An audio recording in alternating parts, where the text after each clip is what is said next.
প্রত্যেকটা মানুষের দৈনন্দিন জীবনের একটা রুটিন আছে, আর সেই রুটিন অনুযায়ী মানুষ তার জীবনটা কাটাতে থাকে।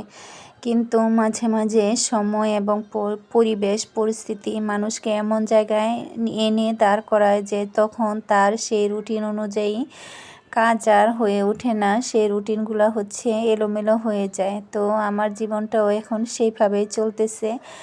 হ্যালো ভিউয়ার্স, কেমন আছেন আপনারা? আশা করি সকলে ভালো আছেন। অনেক দিন ধরে আপনাদের সাথে ওইরকম কোনো ভিডিও শেয়ার করা হয় না বা করা হচ্ছে না।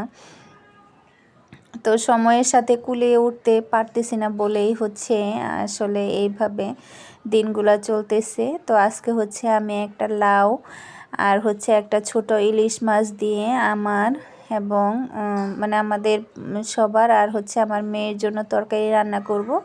তো একসাথেই রান্না করা। প্রথমে তো লাউগুলা কেটে নিয়েছি, আর লাউ দিয়ে ডাল বসিয়ে দিয়েছিলাম। আর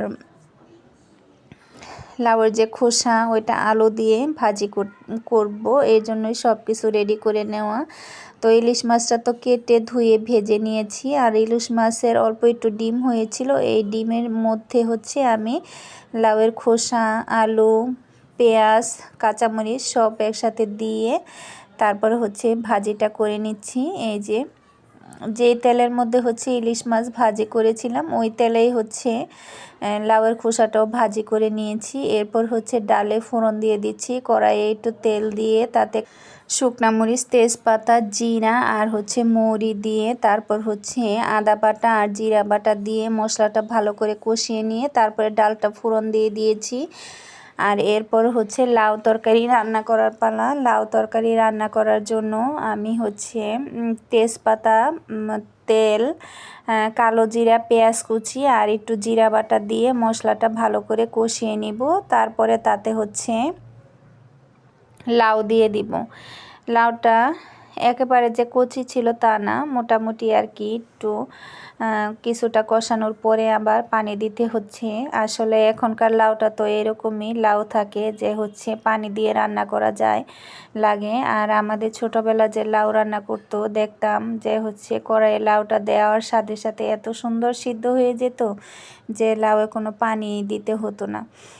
তো এই যে লাউটা দিয়ে একটু নাড়াচাড়া করে তাতে লবণ হলুদ দিয়ে দিছি। আমি কিন্তু তরকারিতে এখনও মরিচ দেই নাই, মরিচ বাটাটা পরে দিব, কারণ আমার মেয়ের জন্য একটু তরকারি উঠিয়ে রাখবো, এর জন্য একদম শেষে মরিচ দিয়ে তারপরে নামিয়ে নিব তরকারিটা।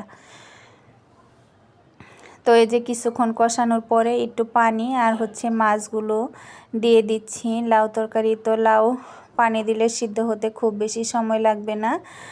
তো আমি অল্প একটু মরিচ দিয়ে শুধু লাউটা একটু নাড়াচাড়া দিয়ে নিচ্ছি। এরপরে 2 পিস মাছ আর একটু লাউ উঠিয়ে রাখবো যখন সিদ্ধ হয়ে যাবে।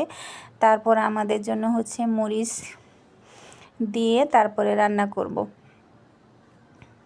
তো এই যে মেয়ের জন্য তরকারিটা উঠিয়ে নিয়েছি। এরপরে কাঁচামরিচ বাটা দিয়ে দিছি, দিয়ে এখন একটু নাড়াচাড়া করে নামিয়ে নিচ্ছি।